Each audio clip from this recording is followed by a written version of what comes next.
To begin the Minnesota Senate District 45 Candidate Forum. I would like to now welcome the two candidates for Senate District 45. They are Roxana Bruins and Ann Rest. The rules for this portion are as follows. Each candidate will have 2 minutes to answer the opening question.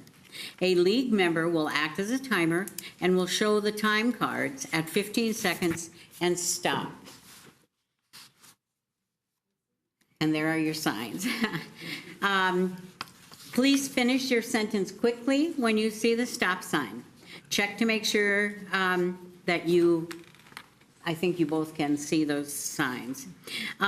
There will be a question and answer period in which I will read questions submitted by the audience. And for those of you in the audience, if you have a question, raise your hand and a league member will give you a card and you can write your question and they will pick it up. The candidates have up to 1.5 minutes to respond to these questions. At the end, each candidate will have 1 minute for a closing statement. I want to thank the audience in advance for not talking or applauding the candidates until the forum has ended. Now we will begin with the opening question. Why are you running for Minnesota Senate and what are your qualifications?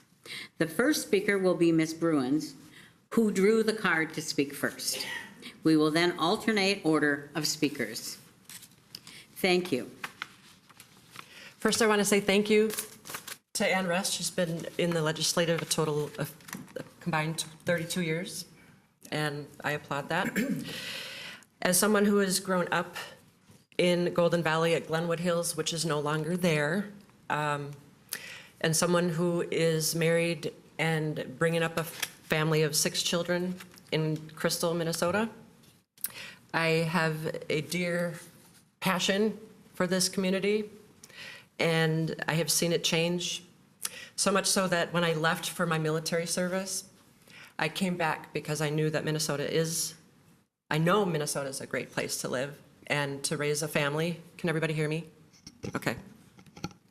Basically, the reason I'm running is because I have a servant's heart, and the seeds were planted very young in my life, helping others, serving others through all the different volunteer capacities as a young child. My mother was a League of Women voter participant way back then. There was, I remember going house to house relating to keeping Robbinsdale Senior High open. There was a passion in that community before Armstrong opened. So again, the seeds are planted, and I believe as a mom that it's important for me and our family community to be good examples, and that's to our children, but also to our community. Helping and serving, that is who I am. And with my military service, being deployed, having to sacrifice nursing school that I dearly, really had a passion for due to that deployment, but I didn't give up, and I pursued additional areas of schooling, which kind of bring me to my qualifications. This may sound silly, but I was senior class president. I was a representative of the Military Order of the World War. That was 2 minutes. Sorry. Ms. Rest? Thank you very much. I am State Senator Ann Rest. I serve as President Pro Tem of the Minnesota Senate, where I've served since 2001. I sit on the Tax, Jobs, Ag, and Rural Development and Transportation Committees. I'm a member of the Legislative Audit Commission, the Great Lakes Commission, and the Capital Preservation Commission. I welcome your support this evening, and I certainly will be asking for your vote on November 8th. I'm a retired tax accountant and a former English teacher in the Robbinsdale schools. Our community has been my home since 1970. I serve my church and its ministry programs, including the Boy Scouts, and I'm a volunteer for New Hope Days for Girls. My family has hosted exchange students from around the world. I belong to the League, Rotary, and the Twin West Chamber. I'm pleased to have the endorsement of the Chamber, as well as a number of labor, unions, and environmental groups. My work in the legislature has included tax and election reform, support for the Blue Line extension, environmental cleanup of Lake Superior, and restoring the state capitol. In 2016, I led a successful bipartisan effort to pass a presidential primary. I relish the work of the nonpartisan Great Lakes Legislative Caucus and our efforts to protect and preserve the Great Lakes. I'm proud of the unified effort of our communities to defeat the Rail Connector project in 2015 that would have brought increased oil train traffic through our neighborhoods, endangering our homes, our schools, and our churches. I will work to produce a state budget in a fiscally responsible manner. I know that our best investment is quality public schooling. In addition, all families need clean air and water, safe and secure neighborhoods, good transit and transportation systems, a government that is accessible and responsive, a government that makes wise investments for the public good. Thank you. We will now begin with the audience questions. I will try to ask as many questions as possible. Again, you have up to 1.5 minutes to answer each question. And we will start with Ann Rest. What are your top priorities for the legislative session, and why are they important to Senate District 45? Well, first and foremost, when we go back into session in January, it's going to be a budget year. So the highest priority for all of us is going to be to produce a balanced budget. That's a constitutional requirement in Minnesota, as it is in most states. It's not so, quite frankly, for the federal government, as I think we're all too well aware. So we're going to look for, first of all, what kind of budget forecast we get. We certainly hope, because we've been experiencing a growth in our economy, and particularly recently have gotten good news about growth in income, that we're going to continue to have a surplus, 1/3 of which will go directly into the reserves, and then we'll be able to start building our budgets. I believe that our priorities within that budget are going to continue to be education, and that's what we're going to pay the most attention to. Certainly also going to support sound tax policy and transportation and transit initiatives for our district. Thank you. Roxana?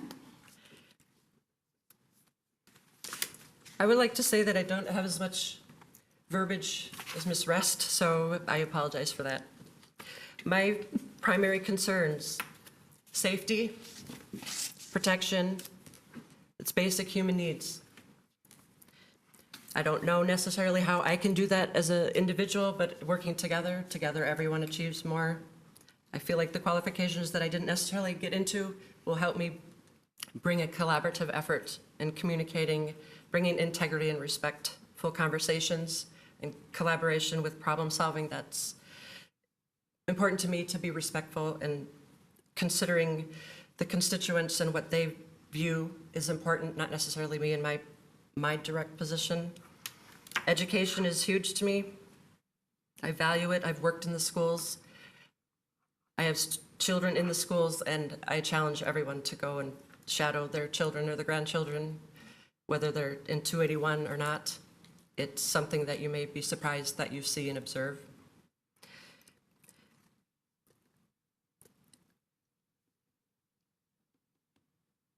As far as a balanced budget, I don't necessarily know how that happens, but I know that there's fiscal irresponsibility. The bond bill did not go through, and yet in reading the paper the other day, it's saying that there's alternative measures that are pushing that through. Thank you. Our next question, Ms. Bruins, you will be the first to answer. What role can or should the state government play in addressing infrastructure needs, and how would you fund them?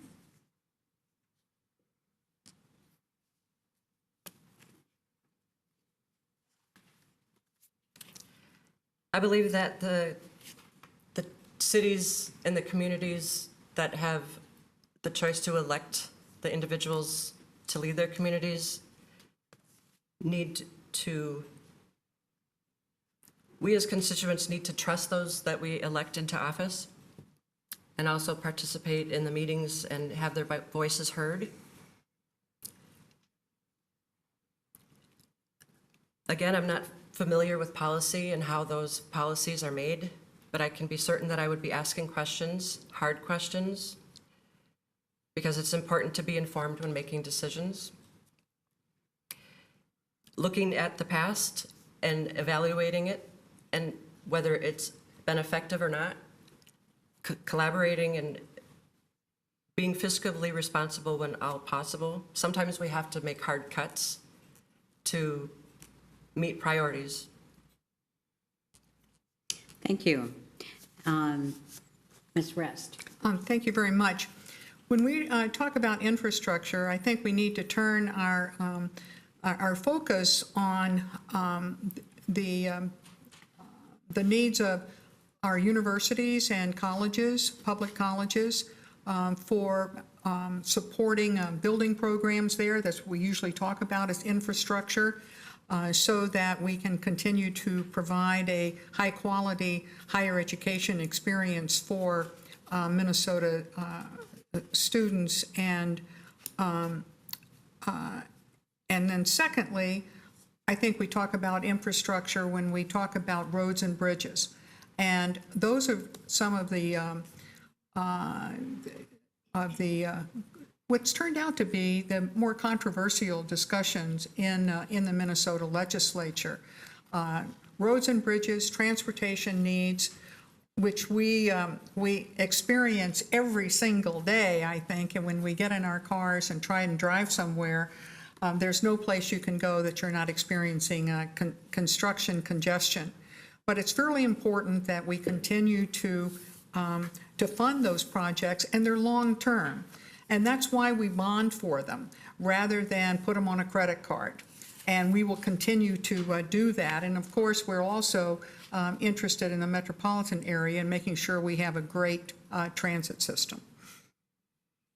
Thank you. Ms. Bruins, what are your thoughts on term limits?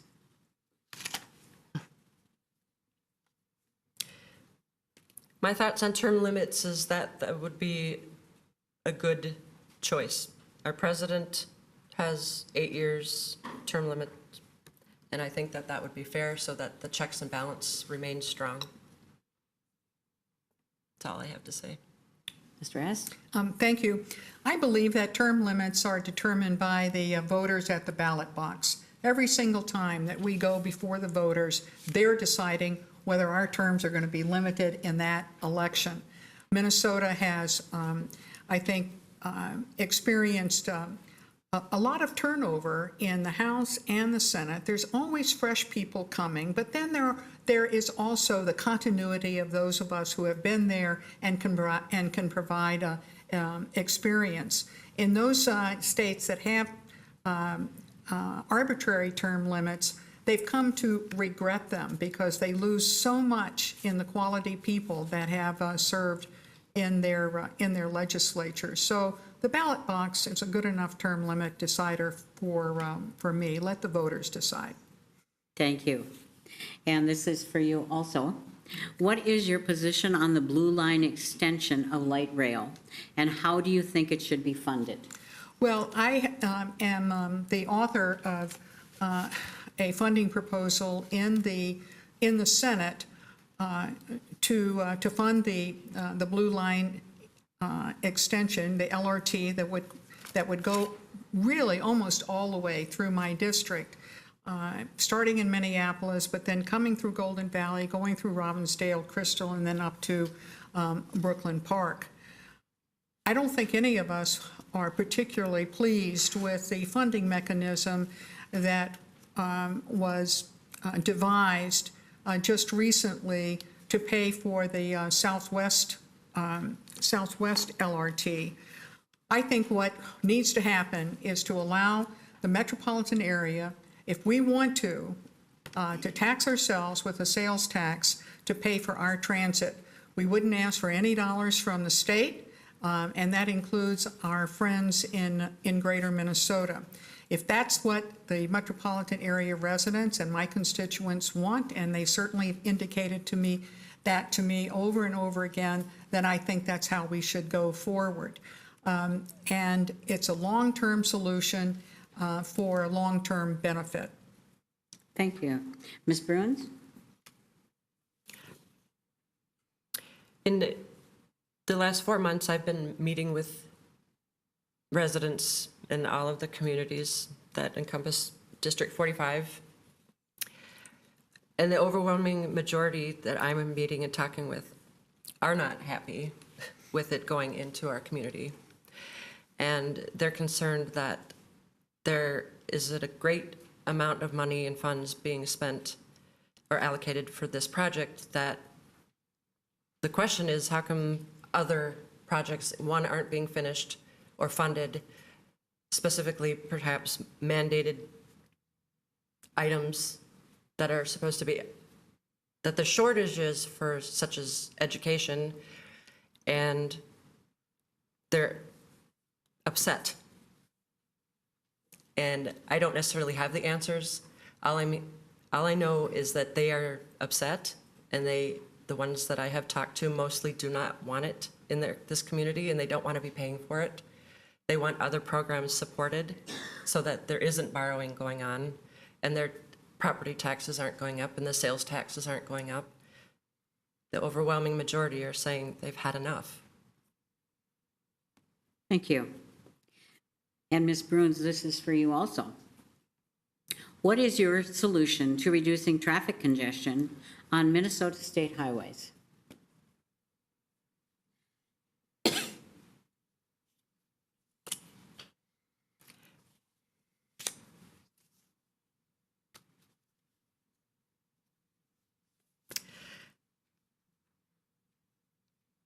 My solution would be to allocate the funds, get the funds to where they need to go that have already been voted on and decided upon, instead of spending money on other additional projects that are going to be years down the road.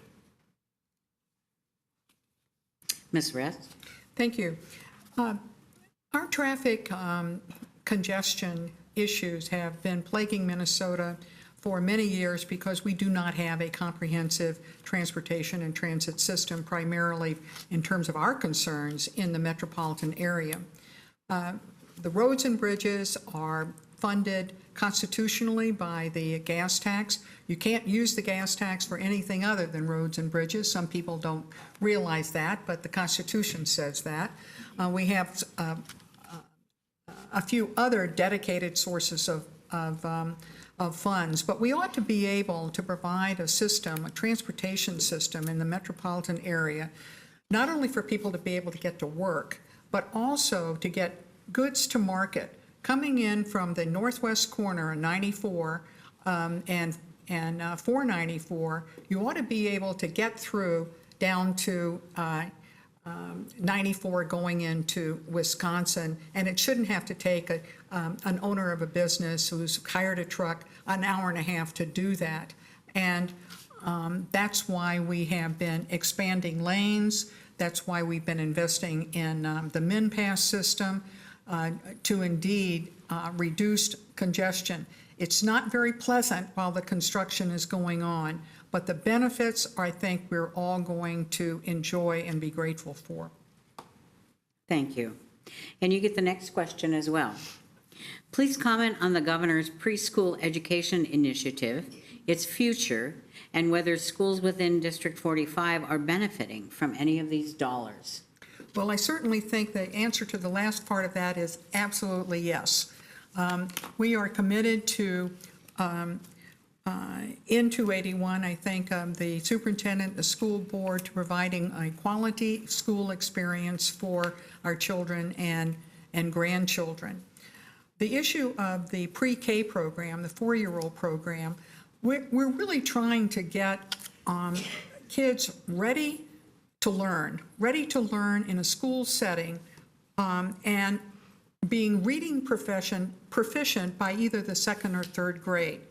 That is a goal that's met when we do the pre-K program. The governor supports a universal program. We've put, $125 million so far, I believe, into that program. But we also are offering through that too, the scholarships, the grants, the vouchers to parents to be able to choose where they send their children, their 4-year-old children. And right now, of course, it's voluntary, but it's available for everyone to apply for. So I think we're way ahead of the game in that, and also in providing all day, everyday kindergarten for those 4-year-olds to go into. I think we're going to see the biggest difference in the achievement gap and the opportunity gap because of that program. Thank you. Ms. Bruns? Bruins? Yep.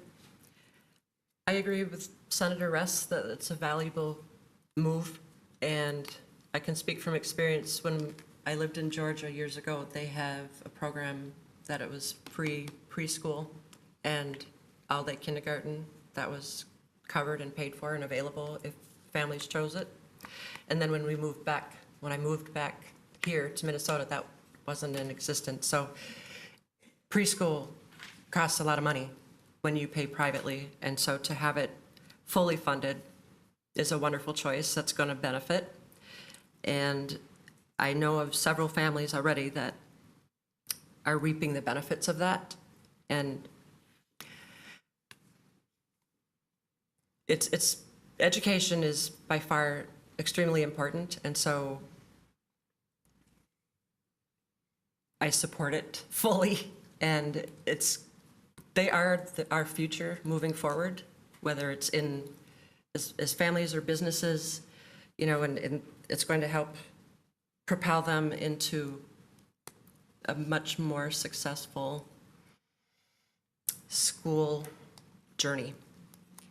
Thank you. And you get to be first this time.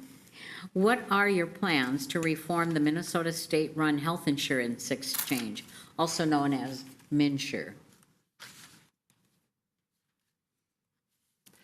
Like I said before, I guess the first thing that I would be doing is asking lots of questions, because I don't know all the answers. And so the only way to make informed decision and be able to have responsible, fiscally centered discussion is to be informed.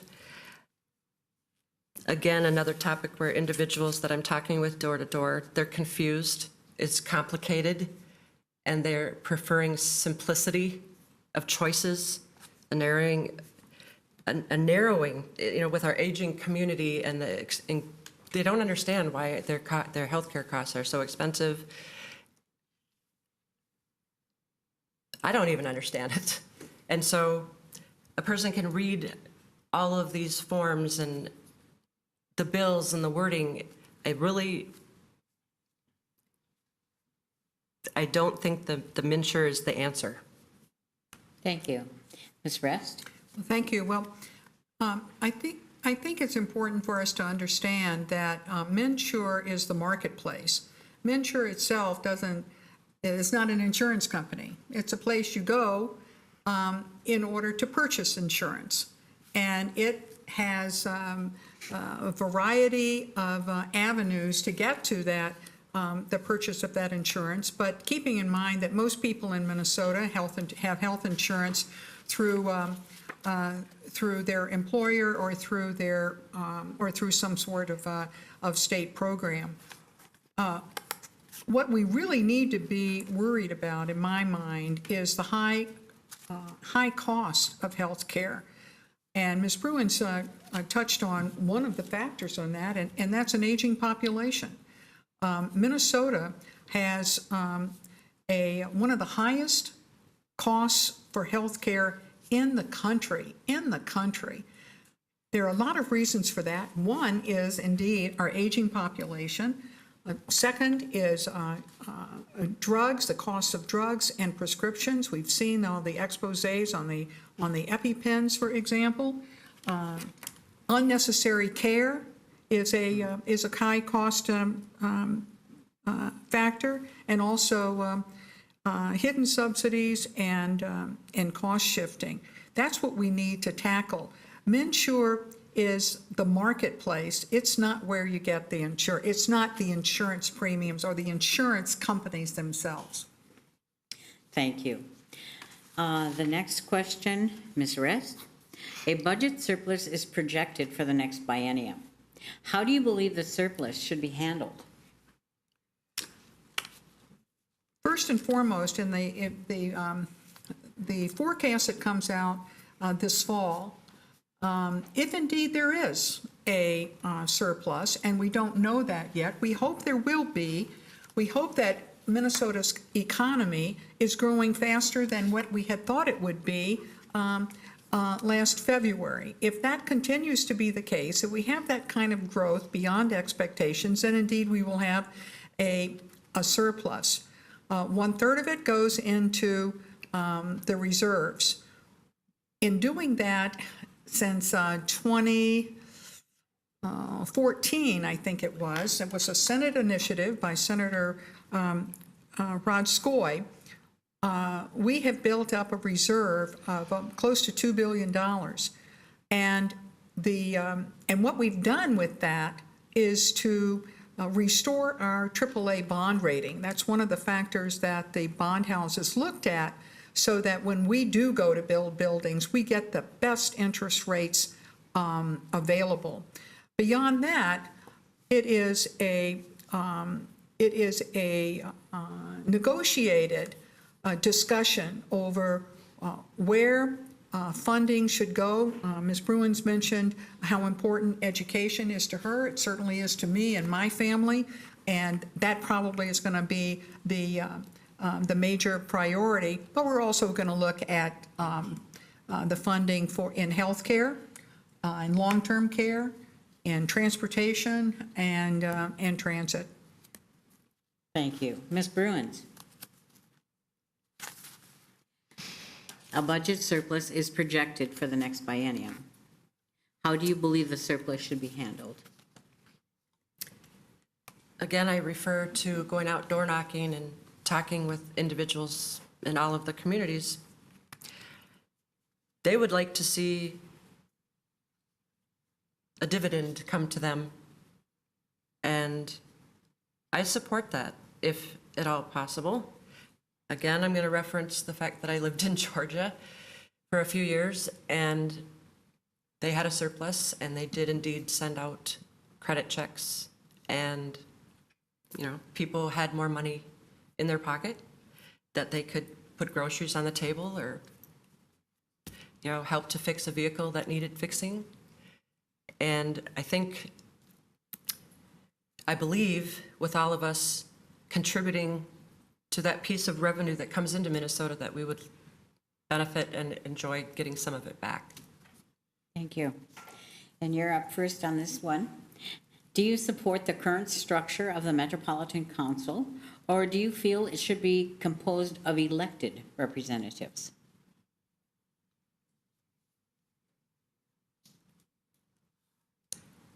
I feel strongly in favor of elected officials. Thank you. Ms. Rest? Well, thank you. I think I have voted more times than I can count on ways in which we can change the structure and improve the structure of the Met Council. From having individuals themselves in districts elected, directly elected by the people, by having staggered terms, by having local governments play a role in choosing Met Council members, by having local government leaders be themselves the members of Met Council. We haven't been successful in that, no matter who the governor's been, whether it's been a Democrat or a Republican, because it seems that governors are threatened by changes to their authority with regard to Met Council. But I'm hoping that we can at least stagger the terms so that we can, I think that's the most important thing probably to do that's reasonable, so that we can have continuity when there's a change in governor. So you change a governor, you don't then wipe out the whole Met Council. You've got people that are ongoing. And I think that that would give some stability and continuity to the decisions made by Met Council if we could do that. Thank you. And this question is for you also. How have you used your position, or how will you use your position, to protect and promote the welfare of our most vulnerable citizens, our children? Well, I'm going to refer back, is that to me first? Yes. Yeah. I'm going to refer back to the united effort that we put forth in our communities, all of the ones in District 45, from west to east, from Plymouth to New Hope, Crystal, Robbinsdale, and Golden Valley. When the specter of the rail connection project came in front of us a year and a half ago, when someone noticed somebody out there walking along the tracks and wondered what they were doing. And what they were doing was looking for surveying to put a connection between the Canadian Pacific and the BNSF railroads that would have brought a couple of dozen oil trains through our communities every single week, where they would have endangered, in my mind, our children, whether they were at school. The tracks are 15 feet away from the playground equipment at Sacred Heart School.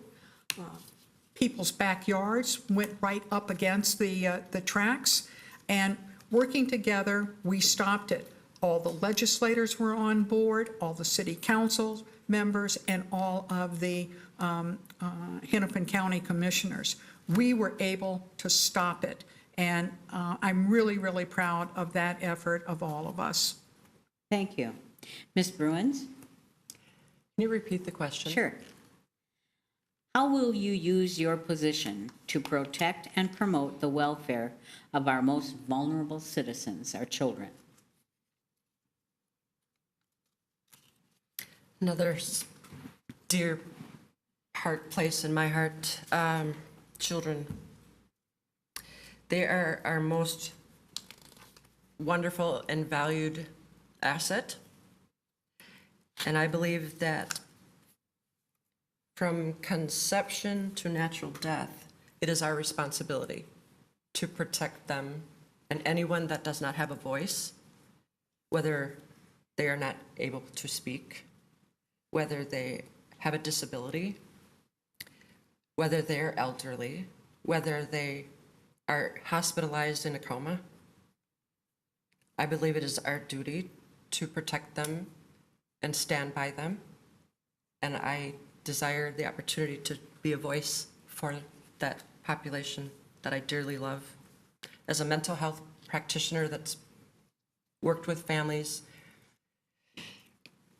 with special needs, with aging population and death and dying, it's hugely important to stand up with dignity to help them have a quality of life. Thank you. And you are the first one to answer this question. In what ways can the state help reduce fatal police shootings? I'm going to ask you to repeat the question. Sure. In what ways can the state help reduce fatal police shootings?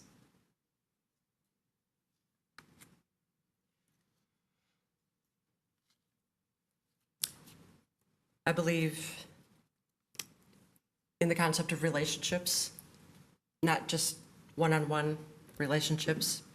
I believe that in a business setting, whether it's personal or professional, building relationships is key, and that involves communication. It involves training. It involves awareness. It involves parents being involved. It involves community members being involved. Not being afraid. I support the Second Amendment. I do believe that it's important for us to hold on to that and keep it, although I do agree that there seems to be an excess of shootings and blaming, and people are becoming angry and hostile, and I would like to encourage or go so far as to say we need to get back to caring about one another, having empathy, compassion, and training. As police officers, we need to have additional training, whether it's CPI, which is crisis prevention, de-escalation, and that goes for school personnel as well. They need training. Thank you. Ms. Rest? I think that's a great answer, and I agree with her. Thank you. And this question starts with you again, Ms. Rest. How can the state improve care for our mentally ill citizens? Well, that also is a conundrum and a challenge that Minnesota has been facing for the last few decades. Quite frankly, ever since the Community Mental Health Act was enacted in the late 60s, early 70s, and we closed down state hospitals.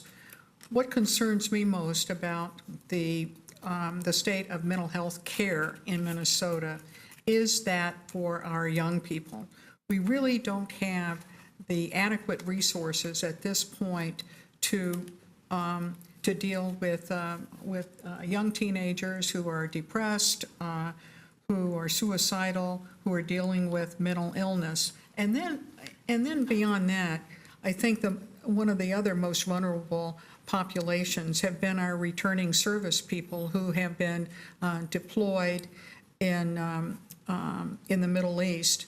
We have reached out to them in Minnesota.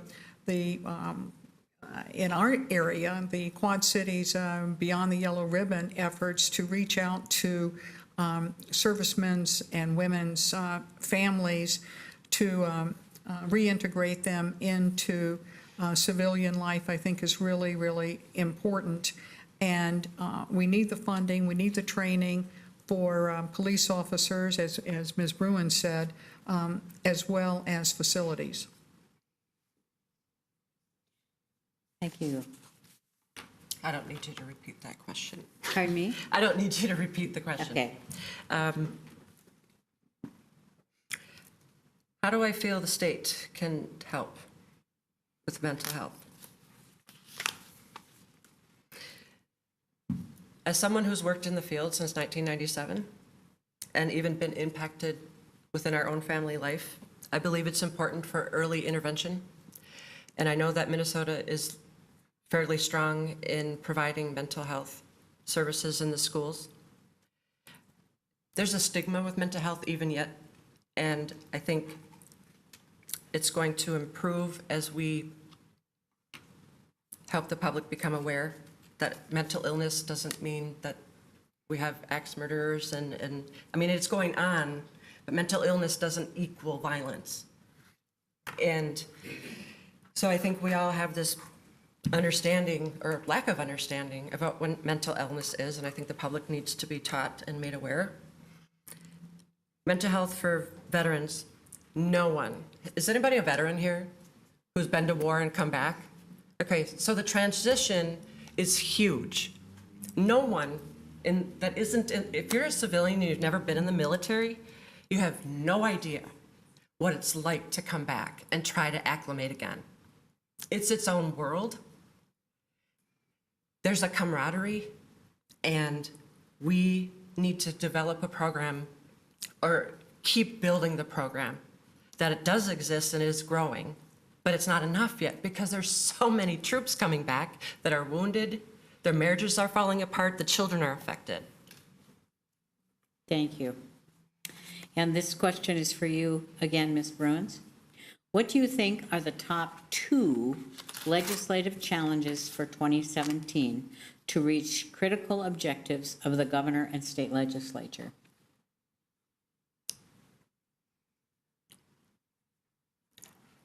I just want to paraphrase that. Are you saying that it's important to the governor or to the state of Minnesota as a whole? Well, to reach critical objectives of the governor and the state legislature.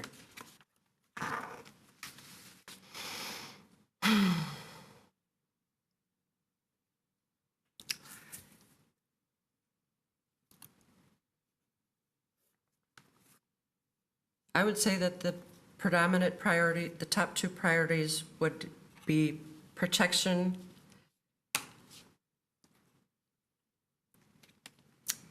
and care of our population from conception to natural death and all that is encompassed in that.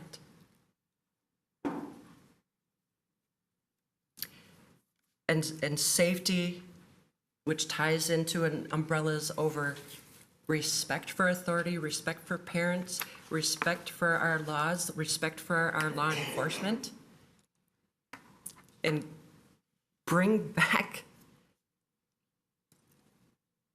sound choices that value the family that our country was founded on. Thank you. Ms. Rest? There is a glimmer of hope that we can still have a special session and repass the tax bill. The legislature actually did pass the tax bill. The governor vetoed it. The Senate passed a bonding bill that is still in the out there waiting in a special session, and we don't have a transportation bill. So if we can have a special session, I think that we can address those three issues. Then in 2017, once again, we are faced with the challenges of a balanced budget. If we have a surplus, we'll be able to decide where the funding of any program, whether it's increased or decreased, will be done. The degree to which we can give tax relief, whether in property taxes or in income tax, sales tax, whether we need to do some more reforms. I think those are going to be the challenges, and that's the area that I work the most in tax policy, and I think that's what's going to be facing us. But I think, first of all, we have to look at the bonding bill that we passed, but that ultimately failed, the tax bill, and a transportation package. Those are the big three. Thank you. And this is for you again, Ms. Rest. Terrorism is on the mind of many Minnesotans given recent events. Please discuss additional measures that could be taken to reduce the risk of terrorism in Minnesota. Ms. Bruins mentioned in her comments earlier about the importance of having conversations with people, being able to empathize, about being able to work together in our communities for a common good. I think if we have that as community as a primary value in our relationships in our neighborhoods with one another, that will go a long way to de-escalating the anger that some people feel. It would go a long way to building partnerships in the community between various groups. And for those of us that live in diverse neighborhoods, let me tell you, I celebrate mine. I love my neighborhood, and it is extremely diverse. We have people from Somalia, we have people from Kenya, we have people from the Midwest, we have people from, not the Midwest, the Mideast. We have people from all around the world that live in my little neighborhood, and I wouldn't give that up for anything. It is the best thing about New Hope, quite frankly, in terms of my daily life. Thank you, Ms. Bruins. And again, I say that I don't know exactly what is going to fix it, and I don't think any of us do know. Okay. Asking questions, looking at the system as it currently stands, whether it's at our airports, whether it's at our borders.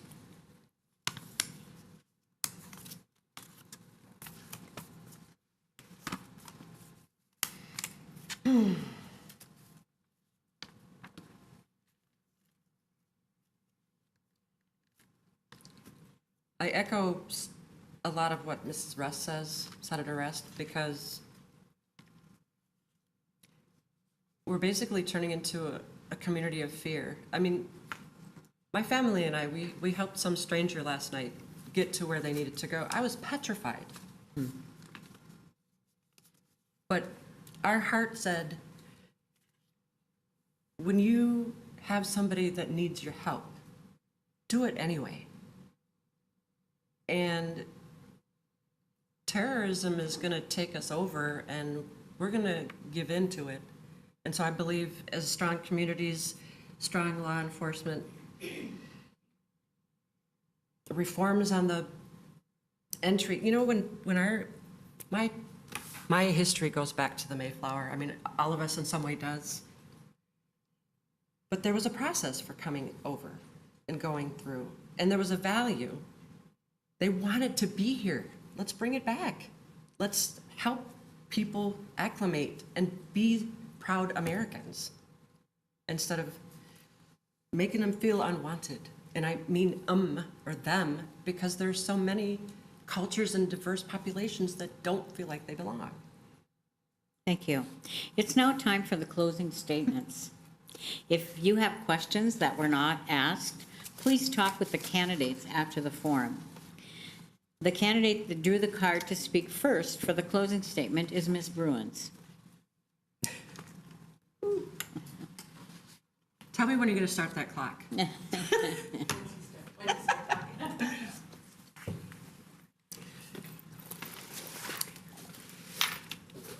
I would like to be voted in on November 8th as the next senator, because I have spent my entire life serving,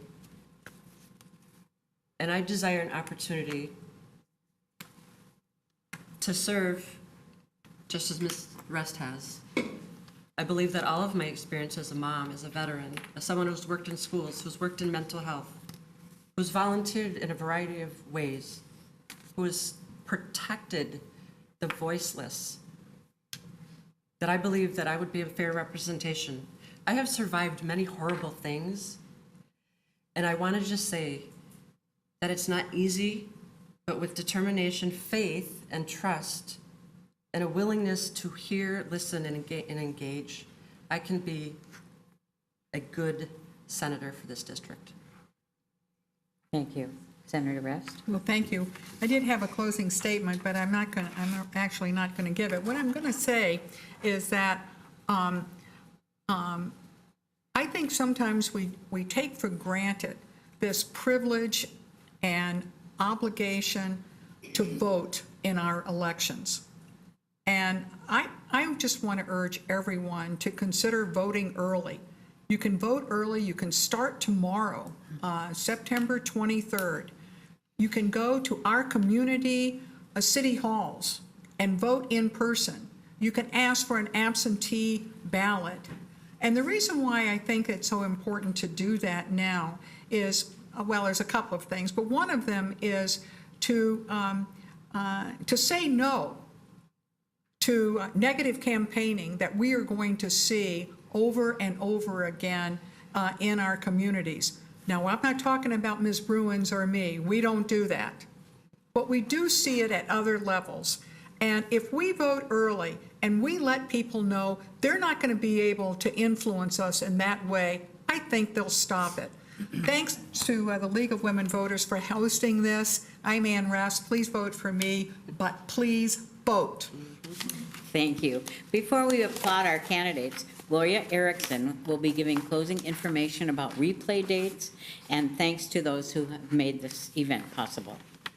On behalf of the League of Women Voters of Golden Valley, I would like to thank our candidates for being here tonight. And a special thank you to our moderator, Eleanor Johnson, for sharing her expertise with us. We hope the forum has helped the audience here and at home to make an informed decision. Please feel free to stay and meet the candidates and ask them questions. I would like to thank Northwest Community Television for making it possible to view this event at home.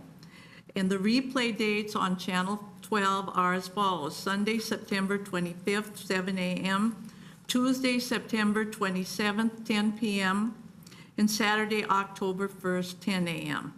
Also, I would like to thank the City of Golden Valley for allowing us the use of the city council chambers.